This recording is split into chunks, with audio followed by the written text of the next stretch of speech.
नमः शिवाय। दोस्तों, कन्या राशि वाले जातकों का इस चैनल पे स्वागत है। इस वीडियो में हम आपको बताने जा रहे हैं ज्योतिष शास्त्र में छाया ग्रह का दर्जा प्राप्त केतु देव अपना नक्षत्र परिवर्तन कर चुके हैं। 7 मार्च 2024 से 10 नवंबर 2024 तक केतु देव हस्त नक्षत्र यानी चंद्रमा के नक्षत्र में प्रभावी होकर गोचर करने वाले हैं। तो इसका जहां कई राशि वाले जातकों के जीवन में सकारात्मक प्रभाव पड़ेगा, वहीं कई राशि वाले जातकों को नकारात्मक प्रभाव भी मिलने वाला है।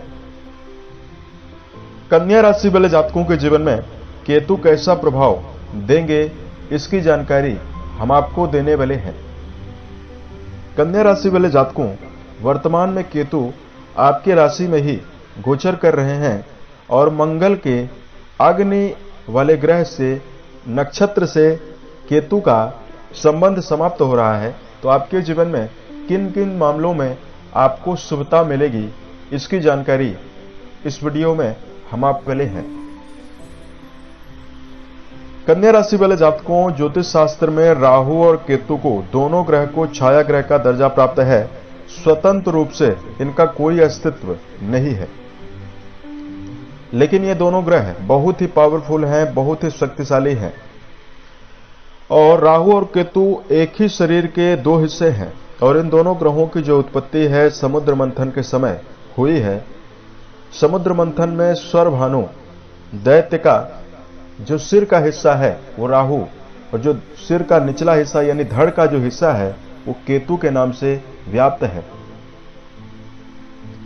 जहां राहुदेव और केतुदेव जन्म कुंडली में प्रभावी होकर काल सर्प योग का भी निर्माण करते हैं, वहीं दूसरी ओर राहु सभी प्रकार के भौतिकता को दर्शाने वाले ग्रह माने जाते हैं। वहीं केतु आध्यात्मिक क्षेत्र, वैराग्य, मोक्ष, तंत्र विज्ञान, दर्शन शास्त्र, रिसर्च को दर्शाने वाले ग्रह भी माने जाते हैं। ऐसा बिल्कुल भी नहीं है कि केतु के द्वारा हमेशा व्यक्ति को बुरे फल प्राप्त होता है, बल्कि केतु अगर शुभ अवस्था में विराजित हो तो कुछ विशेष परिस्थितियों में अगर केतु मंगल के साथ या गुरु के साथ संबंध बना ले तो व्यक्ति को सफलता के शिखर पर आसानी से पहुंचा सकता है। केतु का बली प्रभाव अगर जन्म कुंडली पर हो तो जातक अपने जीवन में सफलता तो अर्जित करता ही है, साथ में सफलता को कायम रखने में सफल रहता है। बली केतु का प्रभाव दर्शन शास्त्र, रिसर्च, अनुसंधान के क्षेत्रों में सफलता दिलवाता है। पीड़ित केतु का प्रभाव जीवन में अचानक समस्याएं देता है। पैरों की कमजोरी, पीड़ित केतु के प्रभाव से हड्डी में समस्या, पैर में, कान में समस्या, जोड़ों में दर्द, किडनी जनित प्रॉब्लम मिलती है।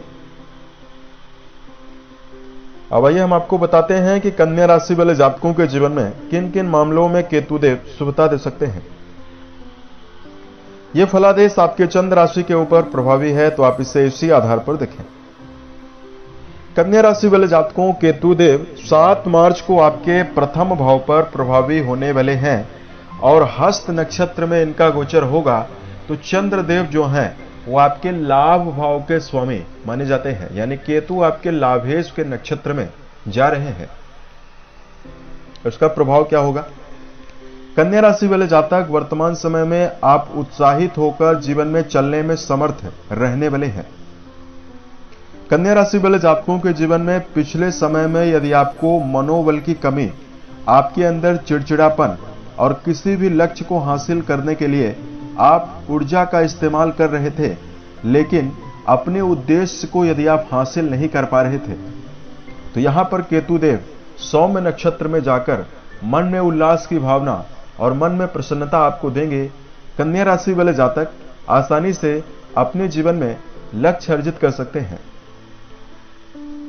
वर्तमान में केतु आपके प्रथम भाव पर विराजित हैं, तो जिन कन्या राशि वाले जातकों का जुड़ाव दर्शन शास्त्र, रिसर्च, अनुसंधान या वर्तमान में किसी प्रकार के गूढ़ विज्ञान, तंत्र शास्त्र, इन सभी क्षेत्रों से जुड़े हुए यदि आप कोई पढ़ाई कर रहे हैं उसके लिए समय बहुत ही बेहतर है। केतु का प्रभाव आपके जीवन में धन प्रदायक स्थिति भी बनाने वाला है। कन्या राशि वाले जातक अपने जीवन में कड़ी मेहनत करके इस समय अंतराल में धन को अर्जित करने में सफल रह सकते हैं। और केतु देव आपके लाभ भाव के स्वामी के नक्षत्र में है तो आपकी आर्थिक स्थिति मजबूत बनेगी। और यदि आपके जीवन में किसी प्रकार का कर्ज है, कर्जों की वजह से यदि आपको परेशानी हो रही है, तो कन्या राशि वाले जातकों आप अपने जीवन में कर्जों से निपटने में काफी समर्थ रह सकते हैं। और वर्तमान में कन्या राशि वाले जातकों का वैवाहिक जीवन काफी सुधरने वाला है। यदि आपको पिछले समय से दाम्पत्य जीवन में लगातार समस्याएं हो रही है, आपसी तालमेल की कमी बनी हुई है, संबंध काफी खराब बने हुए हैं, तो केतु देव पिछले समय में चित्रा यानी मंगल के नक्षत्र में चल रहे थे। केतु भी गर्म ग्रह है और मंगल का नक्षत्र भी गर्म नक्षत्र है, तो कहीं न कहीं आपके अंदर छोटी मोटी बातों को लेकर व्यर्थ का जिद और कन्या राशि वाले जातकों को व्यर्थ के क्रोध की स्थिति लगातार मिल रही थी। इन सभी चीजों से आपको निजात मिलने वाली है। सभी प्रकार के रिश्ते आपके जीवन में सुदृढ़ होंगे। एक और आपका वैवाहिक जीवन सुधरेगा, वहीं दूसरी ओर पारिवारिक जीवन भी अच्छा प्रभाव आपको मिलेगा। अब कन्या राशि वाले जातकों प्रथम भाव पर केतु विराजित रहेंगे। केतु की नवम दृष्टि आपके धर्म भाव और भाग्य भाव से जाने वाली है, तो यहां पर आपके लिए ये जो नक्षत्र परिवर्तन है ये काफी लंबे समय तक प्रभावी है, यानी 251 दिनों तक प्रभावी है। तो आपके जीवन में धार्मिकता बढ़ने वाली है। आपका जो ध्यान है, आपका जो मनोबल है, उसमें आपको आध्यात्मिकता ज्यादा देखने के लिए मिलेगी। धर्म कर्म की ओर आपका विशेष लगाव बढ़ने वाला है। धार्मिक यात्राएं करने वाले हैं, पवित्र नदियों में स्नान भी आप कर सकते हैं। तो केतु का प्रभाव आपके जीवन में काफी बेहतर रहने वाला है। वर्तमान में कन्या राशि वाले जातकों को अगर धार्मिक उपाय की जानकारी दिया जाए तो इस समयावधि में कन्या राशि वाले जातकों को सबसे पहले तो अपने चरित्र के ऊपर आपको काम करना चाहिए। मन, वचन और कर्म के द्वारा किसी व्यक्ति को नुकसान ना पहुंचाएं। बुरी संगत और मादक पदार्थों का सेवन आपको नहीं करना है, अन्यथा प्रथम भाव पर मौजूद केतु आपको बुरा प्रभाव भी दे सकते हैं। और दूसरा, कन्या राशि वाले जातकों को शंकर जी की, भगवान शिव की अभिषेक की प्रबल आवश्यकता रहने वाली है। शिवलिंग पर यदि आप दुग्धाभिषेक करते हैं, जलाभिषेक करते हैं, महामृत्युंजय नामक मंत्र का जप करेंगे तो आपके लिए बहुत ही शुभता मिलने वाली है। और केतु को बेहतर करने के लिए आपको हमेशा प्रसन्न रहना है और अपने मन को इस समयावधि में उत्साहित बनाकर चलें।